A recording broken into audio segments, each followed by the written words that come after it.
Hey, one thing you should know is that all pens in the 2.0 CodePen editor in public beta now are deployable. So here's a pen I've been working on, just a nice little pen, uses WebAwesome components and stuff. One click in the deployment panel over here and I can deploy it. And it's going to give me a subdomain. Now this is just included in your pro subscription. I got wonderful voice joey.codepen.app. If you don't like that one, you can undeploy it and redeploy it and get a new one.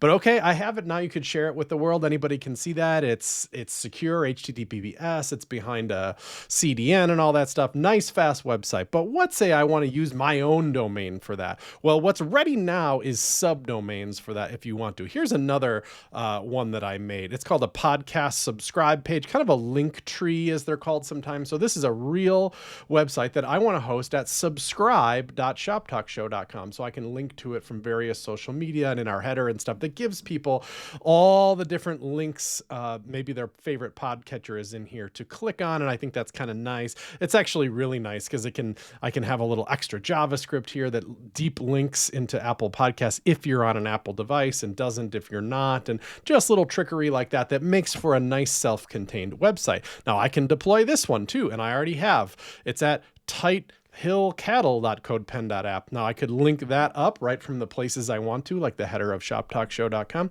But of course I want to use, like I said, subscribe.shoptalkshow.com. So now that this is deployed and I have added it, I've written in here, subscribe.shoptalkshow.com and sent it in.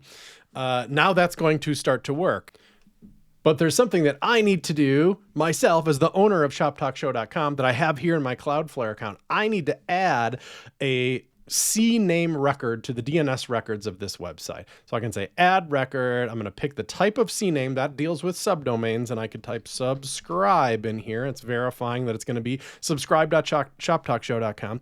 And then I'm going to put it at tight hill cattle. So in my DNS records here, I can paste that in and save it. Now I've already done this, so this record is already sitting here. So I don't need to do it now, but now that I've done that, I can click over to it and look, subscribe.shoptalkshow, my domain that I own is serving up this CodePen hosted page, and it's doing it with HTTPS and backed by the Cloudflare CDN and all that stuff. So it's a nice, fast website that I'm hosting here on CodePen. And I can also, if I go change stuff, I put Shop Talk Show ! At the top of it. Instead here. Why don't I do that? That sounds fun. Here in CodePen, it's going to update the preview for it, but it won't do that on this subscribe page yet because I haven't redeployed it. I would have to come into the deployment method and say save and deploy. So that means I have a development environment where I can work on the website, and only when I'm ready, then I can deploy those changes. And then if I come here and refresh, you'll see the changes have made it to the live website. So that's kind of nice. Apex domains are coming soon, meaning ones that you don't have to use a subdomain for.